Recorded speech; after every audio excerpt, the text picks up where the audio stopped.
Hi, I'm Anna. I'm Ben. We're AutoSave. Welcome to our channel. They're watching 86, Season 1, Episode 17.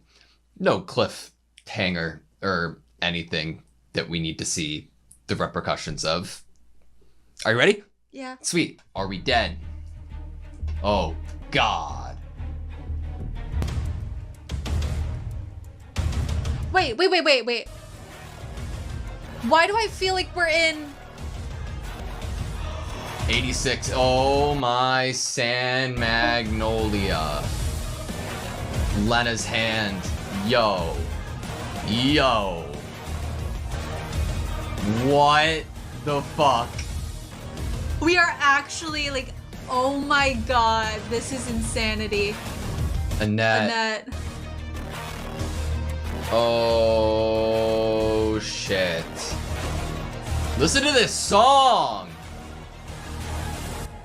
Intro. Give it to me. Give it to me. Yes.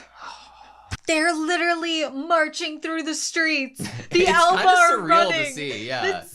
Something that I didn't talk about at the end of last episode, which I kind of wish I had, is highlighting this idea that Annette isn't the only younger person that Lena has reached out to. Like, we see not only when she calls, you know, and she links with everyone, we see Annette, but then we see a lot of younger Alba people. And I'm like, the fact that she has reached other people and she has other people on her side it's to such fight a with her. stark contrast to what we started with. The dreams of children. The dreams of me. I wonder where Jerome is. Is Jerome gonna survive for whatever is the ending, hopefully, that Lena achieves?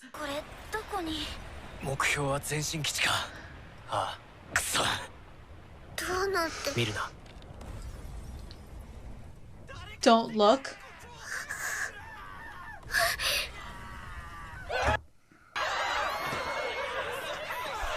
Oh my god. Oh my god.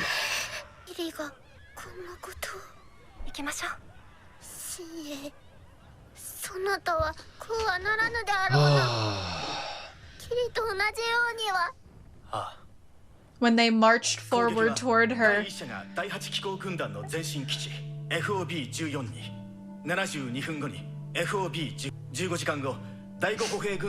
Oh, Eugene.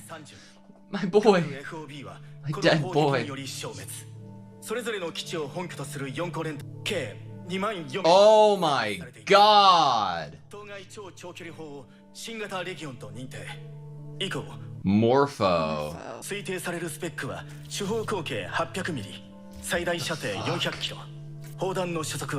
Jesus Christ. A railgun.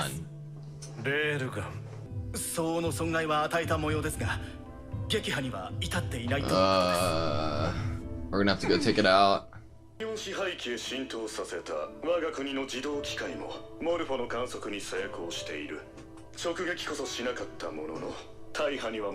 Wow, the leaders of the other places. Alliance of Wald.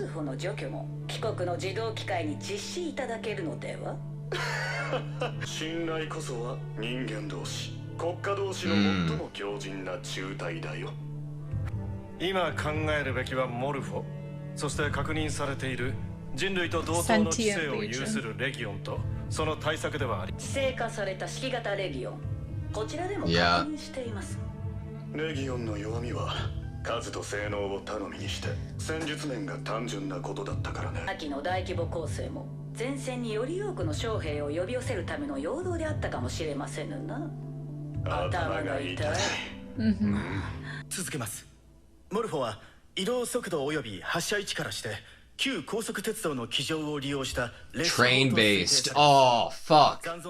Seeing the railroad tracks all the time. Jesus. Kreuzberg City. 8 weeks. Oh, okay. Whew. I thought he was gonna say 8 weeks to get there, and I was like, what? Oh my god.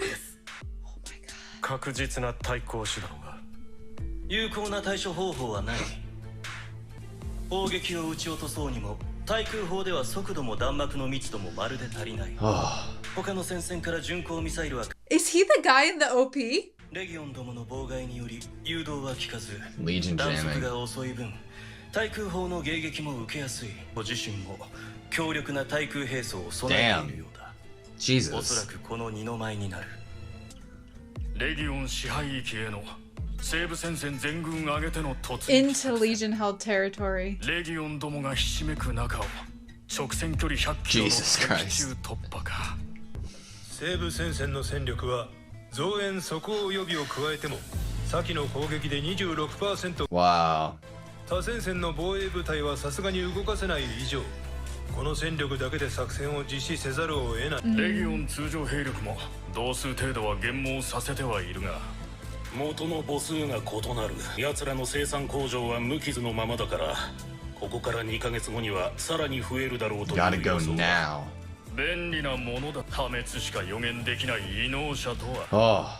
Oh. 排除に当たる部隊はどの部隊を選んでも犠牲に。 Whatever unit we choose to eliminate, it will die. だからこそ最も確実で惜しまれぬものを選ぶべき And だ。 the least likely to be missed. What a fucked line! 連邦は共和国とは違う。ここでは替えの利かない人間はいない。 The line of most likely to not be missed. レギオンの撤退にも気づいてなかったわよね。やはりあれは常のそなたの戦いようではなかったのじゃな。同調をつないだがそなた応答もせなんだぞ。 He went into that Kiri trance. 気づいてもおらなんだか。気詰まりだと心の底では感じておろう。この状況でさすがにそれは厳しいでしょう。兵の精神衛生を保つのも軍の大事じゃ。 Yes, it is, まして Frederica. そなたらは多少の考慮はされると思うがの。86じゃから。そんなの嫌よ。かわいそがられて特別扱いされるなんて絶対86がくれな。嫌。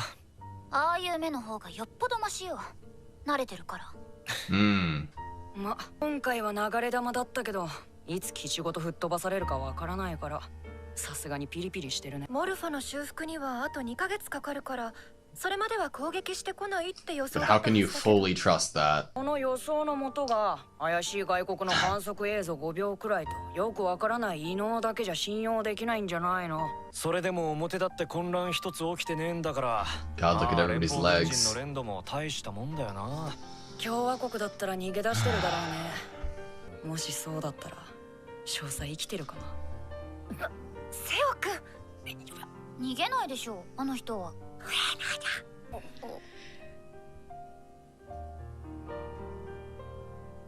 何？まさか自覚してないとかじゃないよね。モルファ、何か打つ手はあるのかしらね。 I won't forget. また渡せってあいつに。返事がないから。見てもいいか。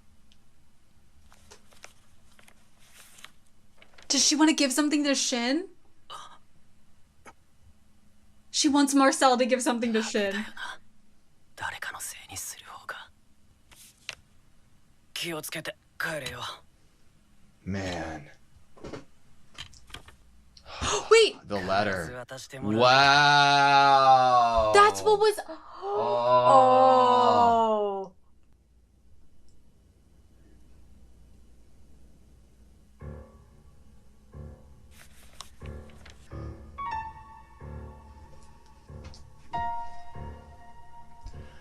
Oh my god. どうしてお兄ちゃんを助けてくれなかったの？あなたが殺したんでしょ？帰ってくるのを待ってたのに。待ってるの知ってたくせに。お兄ちゃんを Wow. 返して。お前が生き残ってどうになり、生きる理由も何もないお前が帰りを待つ人なんていないよ。 No one waiting for your turn, the least likely to be missed. あいつの代わりにお前が死んでいれば。少佐。I have chills. Holy shit. リハルト少将がお呼びよ。はい。レギオンどもの声が聞こえる。 Was that a new それ letter? で居場所もわかる。 Yeah. 間違いないな。共和国はいい。下がれ。本当のようだな。そのような異能があるならなおさら今回の作戦に適任だ。作戦は極めて単純。三国合同軍は陽動として全軍を Forget the Republic. I won't forget. 敵主力を各戦線に誘引拘束する。この特攻部隊に親衛農前中尉以下ノルトリヒト戦隊15名を任じる。史上最大の共同作戦のその最先鋒、貴様らがレギオンの鉄壁を打ち破る槍の穂先スピアヘッドだ。心して励む。質問をよろしいでしょうか、少々。何かね、ベンツェル中佐。そんなもの決死体ではありませんか。なぜ彼らを AT6 だから。そうは言ってないようだが、まあそういうことだろう。こんな必定作戦に Oh 帰 my るところがある人間を任命できませんってか。 Can't assign anyone with a family to this mission. あの人分かってて怒ってる。 She knows that she's still getting ま mad. るであのお姫様だな。 Just like Lena. それ俺知らねえ。白豚さんたち全滅？地獄行きだね。地獄があるかは知らないけど死んだら同じだろう。どう生きたかが大事だよな。俺たちは誇りを持って生きた。最後まで生き抜いた。でもそうできたのはお前がいたからだ、アンダーテイカー。我らが死神忘れんなよ。よろしく。よろしく。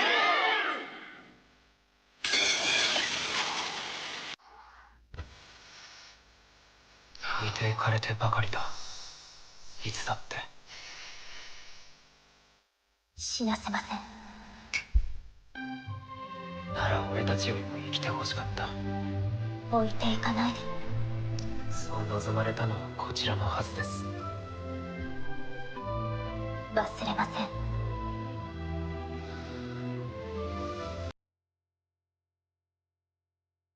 さよなら。誰かがやらねばならんことだ。我々連邦は貴様ら86を戦場から救い出したはずだ。それでもなお戦場に舞い戻ったのならこれも覚悟の上だろう。戦闘こそが軍人の役目。戦って死ぬのも役目の一つだ。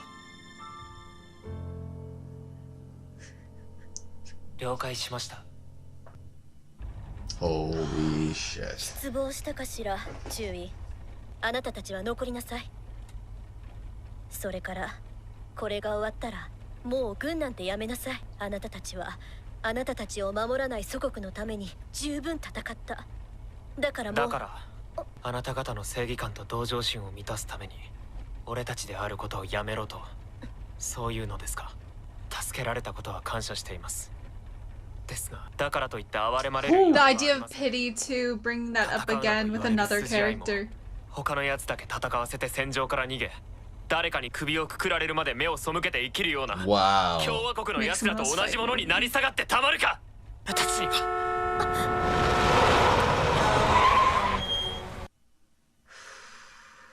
How does he feel? もはや黙っていられる状況ではないか。帰還できると思うか。たった一人でも。参謀本部の分析では生還確率はほぼゼロだ。そんな作戦が戦友に課されれば兵どもは憤りもするだろうが、 But they don't care if it's 化け them. 物にとなれば受け入れるだろう。86にはふさわしい任務だとしたり顔でな。化け物に匹敵するものはもはやそれ自体が化け物。 Oh. 彼らが死に見せられてしまっているならそのまま突き進ませてやるのもいいだろう。 Frederica's not going to be happy with the vibe you're giving out, Shin.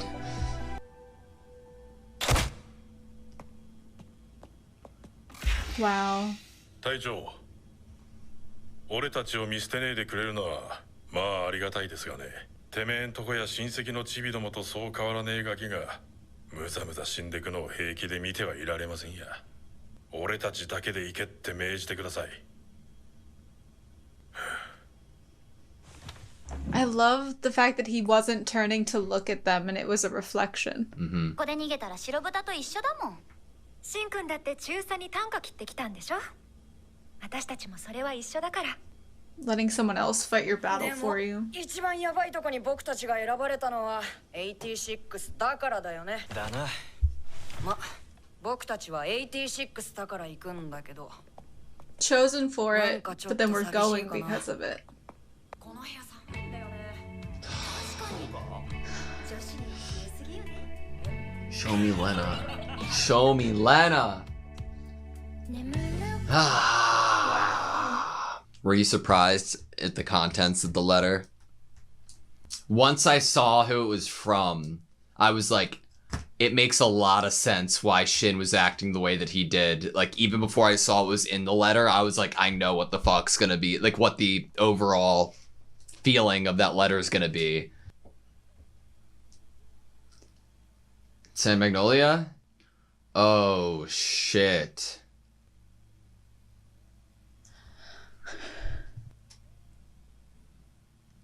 Lena's room! Okay, that was 86, season 1, episode 17. 20,000 people died from the attack. It's a railgun.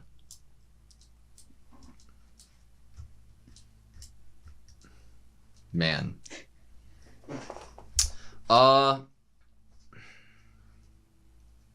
Lena's not dead.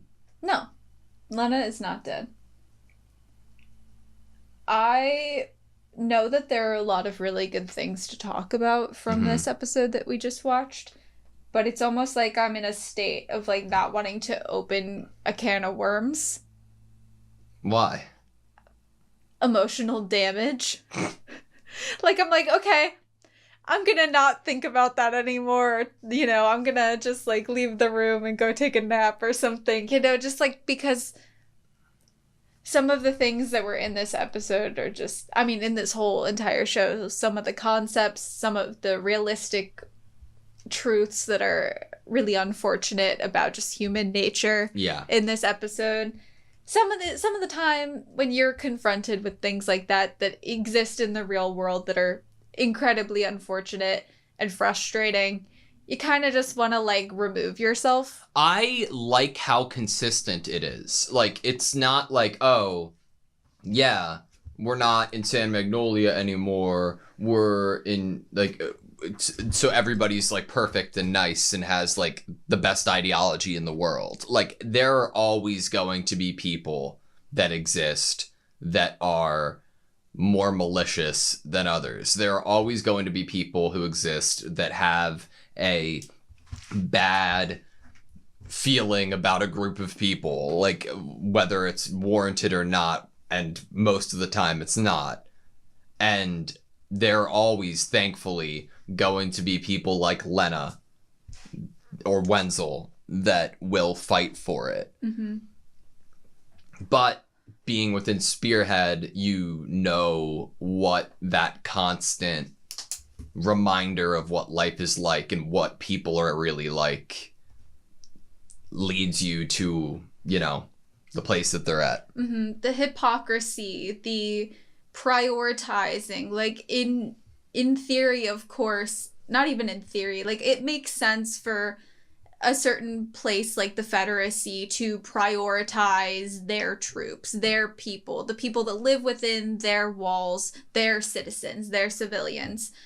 But from the very beginning of this series, we've been introduced to this idea of people creating some sort of hierarchy and creating a sense that others are subhuman or not even human when we're all human. Like, we start the series off with that fundamental idea, that like concept that in order to be able to remove the idea of pity from the scenario, we are going to pick a group of people who all are equal to then go and be a layer below.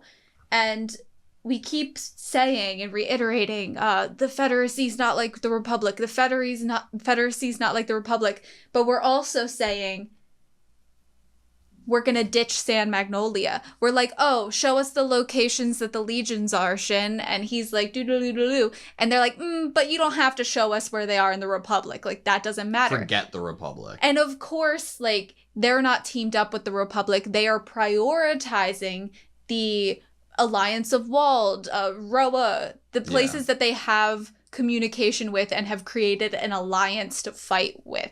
But also on a level of, why would we save the people that made other people fight for them?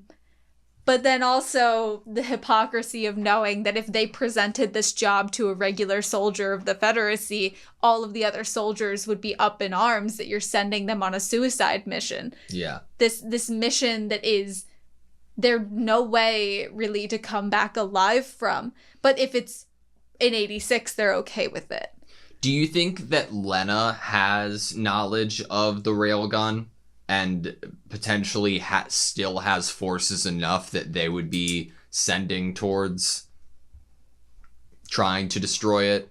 Like if you have no communication with the other countries and don't know that they are currently trying to get rid of it, and you have the capability of potential, like a chance, 1 in a billion of getting rid of it and turning the tide of the war, would you do it if you're from Lena's position?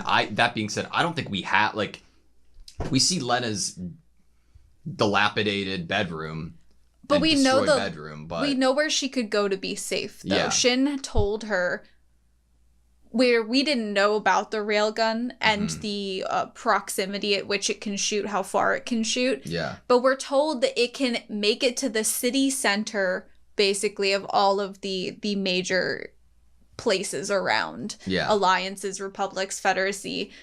But when Shin tells Lena to, like, just run for, like, a certain wall, like, as far as she can, it evokes this idea, like, that wherever that is now, when I'm watching, I think that wherever that is, it could not be reached by this railgun. It would actually be a safe location. But that is with him telling her to not fight. Yeah. Which is not something that she would want to do. In the same way that Theo and the group say that it's because they are 86 that is the reason that they are taking up this mission. Yeah. Yes, it's because they're 86 that they were given it, but they're spinning it. It's because they're 86 that they're going to do it. We're given there's basically no chance that anybody's going to come out of this alive, but we know Spearhead more than anybody at this point. What do you think the outcome's going to be like? Do you think we're going to lose people, or do you think all of us make it out? Do you think just Shin dies because he leans back into the whole, like, him kind of going into that trance that he goes into? Or when we think back to when he heard them coming and he switched places with Anju and then ripped the cliffside down, blocking. The whole reason they ended up getting found by the Federacy was him realizing the situation and putting himself in the place of which he death. Said that he'd never do again. He promised it, right? But I don't know. This episode was all about not forgetting. I mean, there's a lot of promises that have been asked. There are a lot of people and memories, and I think to this idea that I want to talk about when we're all sitting at the table eating and we start to talk about Lena in this episode and everyone is shushing Karena basically because they have lines like he doesn't realize it, like Shin doesn't realize it, but everyone else does. And then an episode prior, Raiden's kind of like, oh, yeah, that's why you feel the way that you do. Okay, but really it's because of Lena, and that's at least Raiden's opinion. Yeah. And so what is it here? What are they worried about in terms of bringing up Lena to Shin? Or is it because they view that he hasn't forgotten her or is trying to forget her, or something emotionally would come of heavy talk about Lena and the fact that we left? I think, like, they are more aware than Shin is of what Lena is to Shin and what their relationship and connection was. Like, they're aware of how often Lena and Shin talked and who was the direct line of communication for the most part, like, that Lena was talking to. And being in Shin's head must be tragically unique. Mm-hmm. Well, yeah, I mean, that scene that we got of hearing all of the other 86 and then them all poofing and crashing to the ground into their names that had been cut out. Mm-hmm. That was such a great scene. It's beautiful. I think my favorite scene of the episode was when the commander was talking to Wenzel and, like, the words that he had previously heard from the Alba were taking place of the words that the commander was actually saying. Mm-hmm. And then we get the 86 behind him. "Don't leave me" is a line that we have in Shin's mind that Lena is saying to him. Yeah. And I believe his following line was something like he didn't want to. I'm going to try to find where Shin is pointing at the map of where... When he's about to, like, is. point for the Republic? Yeah. Like, I think it's pretty, like, close up, so we don't really get a great look at it, but I wish I could see, truthfully how close or far San Magnolia is to Kreutzeback City, you know? Wenzel's one of the best characters, hands down. It was good that they gave Wenzel the kind of Ernst treatment. Yeah. Like, we have a very similar conversation with both characters.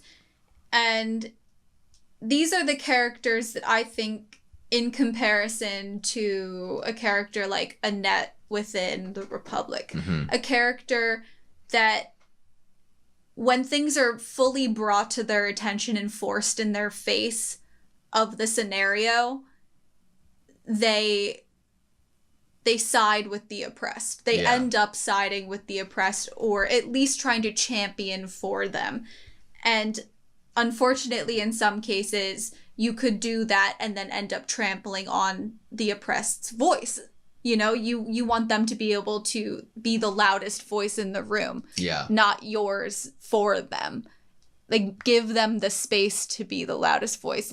Give them the platform to be the loudest voice. I'm so incredibly fed up at the creator of this show on one hand, because it's like, I wouldn't want them to change anything. I get and appreciate why we're spending time, and the perspective is that of Spearhead and the 86. It's the fucking name of the show, for God's sake. But God, I love every time Lena is on screen commanding shit, and to get to the point that Lena and Annette are outside with this fucking battle station and the monitors and the TVs, Lena had to do some grade A commanding, and badassery of, like, fuck you, carry this outside, you do this, you do that, I'm in charge, listen to me, and I feel like I'm deprived of not being able to see it, because it probably was amazing, and I love Lena so much. And when we look around in the background, you can tell that the 86 are within this territory. Mm-hmm. It is very clear. And then we see graffiti that's like, 86, stay away.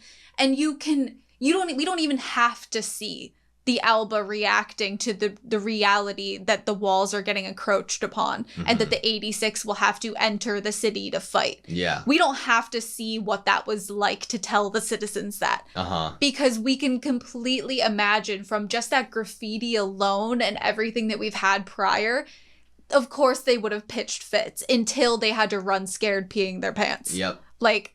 Definitely. But fuck. Seeing Lena's room destroyed hurts my heart. Seeing that the box with all of the pictures still in it is completely intact and still closed on this room that has been basically bombed. That's what gives me hope. That being intact is what gives me hope. Mm-hmm. Damn. God, it's just so... I am absolutely in love with what the show is doing, what the story is doing.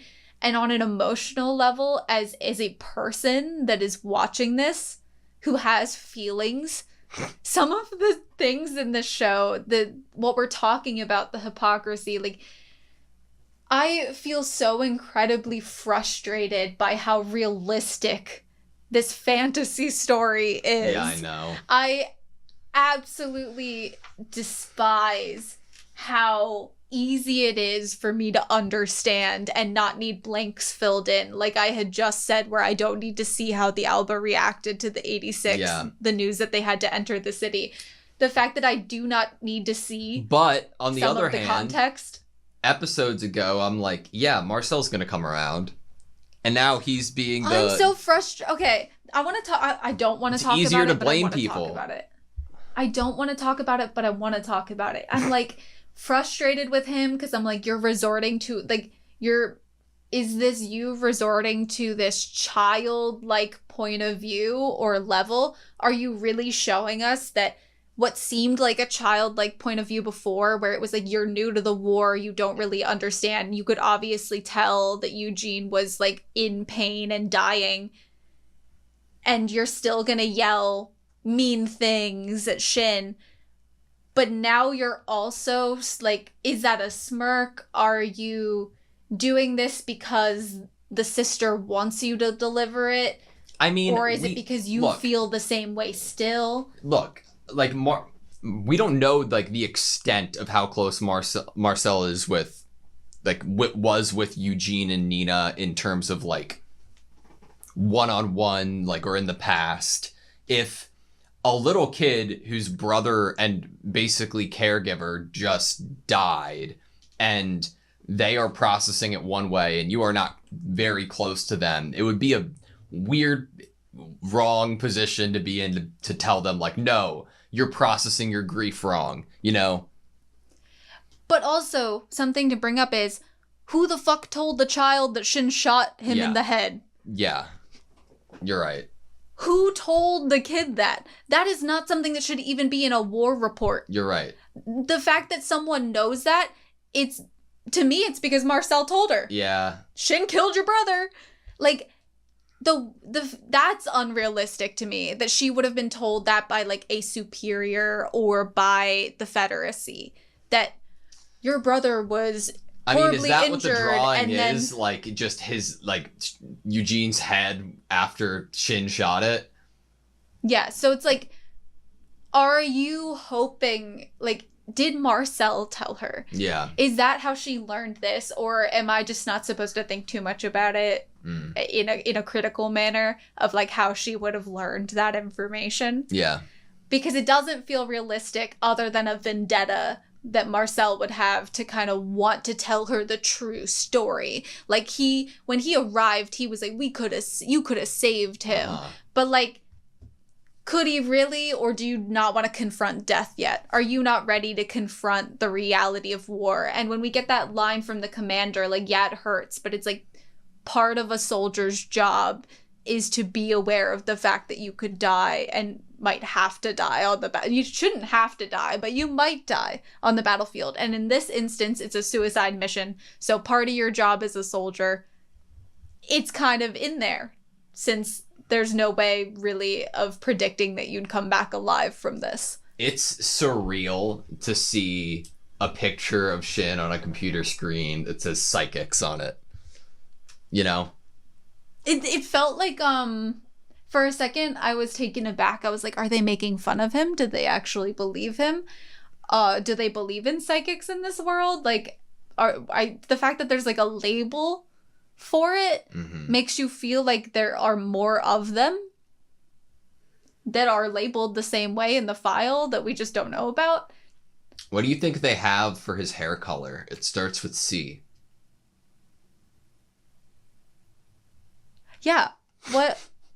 Charcoal? Chocolate? Chocolate. You know? And religion, E.T. Love it. Rises below him. I feel so frustrated. It feels like, I guess what it is it feels childish. Like, that's why we're getting the Nina and Marcel with how these adults are talking so So, oh yeah, we'll throw them away. They're the most likely to succeed, but also the most likely to not be missed. This continuation of like, I don't know. It feels so gross. I love and it's what intentional. they've done with like color. Like I would love to go back and rewatch just trying to like keep track of when they're showing different colors to light the room behind Shin, because it's like one for one, just like where he's at mentally, like holding Ray's like badge here while thinking and seeing the new letter that you got from Nina with the red background is just pushing him into that terrifying Kiri place that Frederica does not want him to be in. I'm so sick of this narrative that people keep pushing in the show about if death's so attractive to them, then like we should just let them have it. Oh, you must love fighting so much. It's like these people lack brain cells. And emotional, like, they have no emotional intelligence if they actually feel that way, and that's like the narrative they're sticking to. All right, that's all I have. All I have is that this new guy that gets introduced in this episode, I think he's the guy in the OP with the funky eye. Yep. I can't vibe how I feel about him at the moment. I don't like him. I don't know if I trust him very much at the moment. I just feel incredibly uncomfortable after this episode, if I haven't made that clear. You've done a good job at it. I'm glad. Thank you guys so much for watching this video. Please like, comment, and subscribe. We hope to see you next time.